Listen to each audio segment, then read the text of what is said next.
Vamos a explicar y a demostrar cómo de una u otra manera se puede medir el coeficiente de fricción entre dos superficies, o caso contrario se puede medir el ángulo crítico en el cual se puede deslizar un bloque entre dos superficies de fricción. Entonces principalmente tenemos la superficie inclinada donde vamos a tener un bloque. Esta va a ser nuestra situación, digamos, base para trabajar, donde de una u otra manera vamos a enfocar la aplicación de la estática. ¿Listo? Partiendo del hecho de que necesitamos conocer este ángulo, vamos a llamar θ, para que el bloque no se deslice. ¿Listo? Entonces, como principio fundamental de esto, vamos a tener que utilizar la definición del señor Newton para la estática, donde la sumatoria de todas las fuerzas actuantes sobre un cuerpo tiene que ser igual a cero vector para que él no se mueva. ¿Listo? Entonces, principalmente lo que tenemos que presuponer de acá es que este se va a aplicar tanto para un eje X como para un eje Y. Entonces ahí conviene escoger nuestros ejes. Vamos a trabajar de manera inclinada, como de pronto ya se ha trabajado en varios ejercicios anteriores, donde vamos a llamar a este eje X y a este eje Y. ¿Listo? Aplicando esa definición vamos a tener que la sumatoria de fuerzas sobre el eje Y va a ser a las fuerzas que interactúen sobre ese eje. Sacando esas fuerzas vamos a encontrar que son la fuerza del peso debido a la interacción de la masa del bloque con la masa de la Tierra. Se usa la W del inglés wake. La fuerza normal, que es la que ejerce el bloque sobre el cuerpo, y una fuerza de fricción que obviamente es la que va a hacer que el bloque no se deslice. ¿Listo? Teniendo en cuenta los ejes que se tomaron acá, a estas fuerzas encontramos que en Y vamos a tener que la normal menos lo que esté actuando sobre el eje Y, en este caso sería W, pero no W solo, porque si uno se da cuenta, este ángulo θ que está acá se proyecta perpendiculares acá. Entonces lo que contribuye al eje Y es la parte de la proyección del peso sobre el eje Y. En este caso, como el ángulo está acá, tenemos que se usa el cateto adyacente, en este caso coseno. Y eso debe ser igual a 0 para que no se mueva sobre el eje Y. ¿Listo? Análogamente vamos a encontrar entonces que la sumatoria de fuerzas en el eje X va a ser la fricción menos la componente del peso sobre el eje X, en este caso sería W seno del ángulo, debe ser igual a 0. ¿Listo? Consiguiente a este, ¿qué se puede extraer de acá?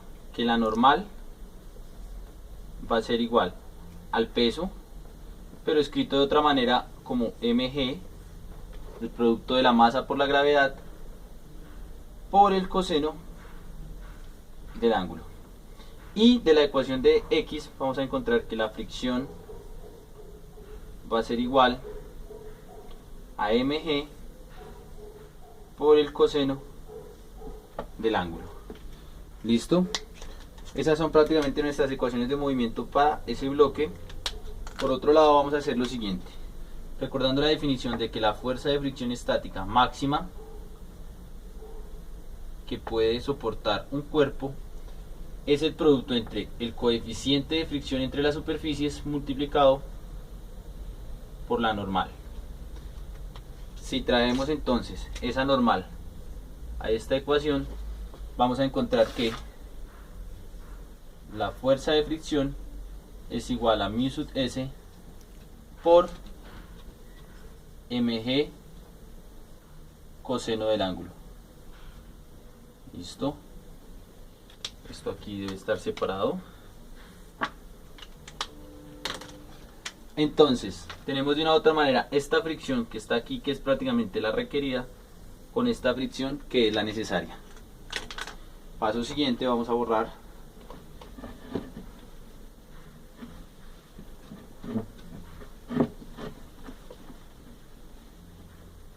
dejando únicamente las ecuaciones de abajo.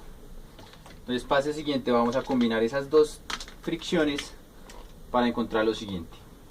Si se dice que la fricción es igual a mi sub S por mg coseno del ángulo, ¿cierto? Pero que a su vez esa fricción la podemos expresar como mg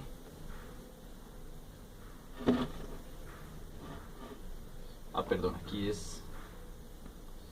no se ve claro, escribámoslo más grande. Listo, entonces vamos a reemplazar acá como mg por el seno del ángulo debe ser igual a mi sub s por mg por el coseno del ángulo. Se puede ver de manera muy rápida que mg se cancela con mg, y pasando a dividir esto queda que mi sub s es igual al seno del ángulo dividido el coseno del ángulo, que no es más que la tangente del ángulo. Listo, de esta manera ya encontramos de qué depende ese coeficiente mi sub s, y podemos ver que en correspondencia solo es para el ángulo. Veamos entonces un caso en específico. Tenemos acá nuestro plano, nuestro bloque. Vamos a decir que la masa del bloque es de 1 kilogramo.